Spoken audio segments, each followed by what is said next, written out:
এখন 11:57 57 হয়েছে। আর কোথায় এই যে কি করছে? হ্যাঁ, কার বার্থডে? তুমি, তোমার বার্থডে। তো এবার হবে কেক কাটিং। বিশাল বড় একটা কেক আনা হয়েছে, সেটা এখন কাটিং হবে। এই আমাদের ফ্ল্যাটের সামনে চলে এসেছি আমরা, ফ্ল্যাটের কাছে, এখানে কাটা হবে। এই যে কেক, মামামের কেক, আর মামা গাড়ির ওপরে বসে। এটা কিন্তু বিশাল একটা ব্যাপার হবে। দাঁড়াও, কাটবে না কিন্তু এখন। হ্যাঁ, ধরো আমরা যখন হ্যাপি বার্থডে বলবো তখন। Happy birthday. ও হ্যাপি বার্থডে। একটু আগে দাঁড়াও শোনা। কি বাবাটা?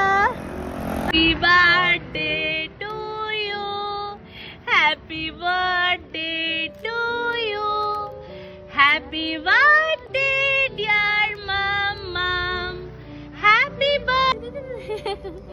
খাও খাও খাও খাও খাও, তুমি খাও, তুমি খাও। আচ্ছা ওকে, আচ্ছা দেখি, আচ্ছা তুমি নিচ্ছি, পাপাইকে খাও, পাপাইকে খাও।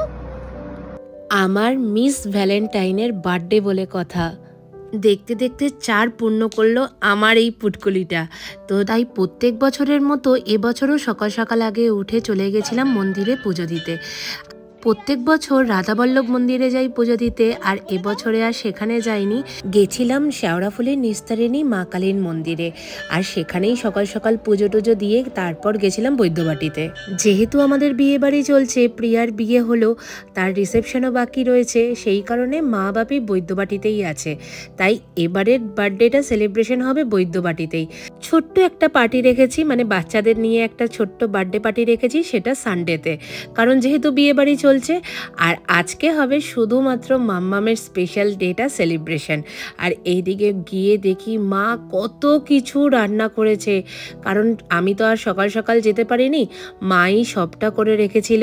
তারপর মা আশীর্বাদ করলো, বাপি আশীর্বাদ করলো, আমি করলাম, সোনিয়া করলো।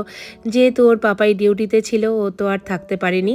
ওই সাজিয়ে দেওয়াটাই সার, খাবে তো শুধু ওই ডাল ভাত আর আলু ভাজা। তো মামামের এখানে বার্থডে সেলিব্রেশন হচ্ছে। আর এই যে কি কি রান্না, মামাম কত কিছু হয়েছে, কি কি খাবে তো সব? আচ্ছা, পায়েস, ওটা চিকেন, ওটা মাছ, মাছের কালিয়া। তারপরে তারপরে তারপর হ্যাঁ, ওটা চিংড়ির মালাইকারি। তারপর তারপরে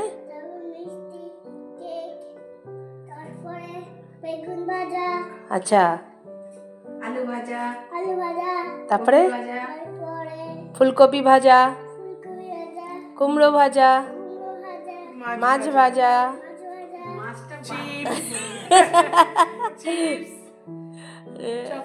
এই চিপস, চকলেট সব রয়েছে। এদিকে প্রথমবার সে নিজে হাতে ভাত খাচ্ছে, দেখেই যেন মনে হচ্ছে সত্যি কতটাই না বড় হয়ে গেল। যেমনটা বললাম, মেন তো একটা বার্থডে পার্টি রেখেছি সানডেতে, বাট সন্ধেবেলায় একটা কেক নিয়ে এসে সেটা একটু কাটিং হলো। এই ভ্যালেন্টাইন ডেটা সবার কাছে সব রকমভাবে স্পেশাল হয়, বাট আমার কাছে শুধুমাত্র স্পেশাল আমার এই ছোট্ট সোনাটার জন্য। তুই আছিস বলেই তো আমি বেঁচে আছি, তুই আছিস বলেই তোর সব খারাপটাকে পিছনে ফেলে এগিয়ে আছি, ভালো আছি। তুই এইভাবেই থাক, সুস্থ থাক, ভালো থাক, আর আমায় সবটা জুড়ে থাক। ভালো থাক মাম্মাম, শুভ জন্মদিনের অনেক অনেক ভালোবাসা।